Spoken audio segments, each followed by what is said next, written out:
কথা নাই, নবীজির চোখের পানিটা মুইছে তিনি চলে আসবেন। এমনি মহিলা ডাক দিয়ে কয়, রে যুবক, এই দিকে যাবা না ওই দিকে যেও। আল্লাহর নবী বলেন, মা গো, ওই দিকে গেলে পরে কি হবে আর ওদিকে গেলে কি হবে? কয়, বাবা ওই দিকে যদি যাও মুহাম্মদের সামনে পড়ার ভয়, মুহাম্মদের সামনে পড়ার ভয় আছে রে বাবা, এই দিকে তুমি যেও না। তোমার মতো যুবক আল্লাহর জমিনে আরেকজন আমার নজরে পড়ে নাই। বাবা তুমি এত ভালো, বাবা মুহাম্মদের সামনে পড়তে পারো, ওই দিকে যাও।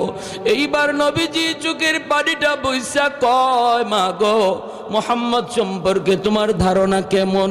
কয়, বাবা ধারণা তো ভালো না, মুহাম্মদ তো অনেক গরম মানুষ, খালি গরম কথা, খালি গরম কাজ, নরম বলতে কিছু নাই, শুধু রক্তপাত।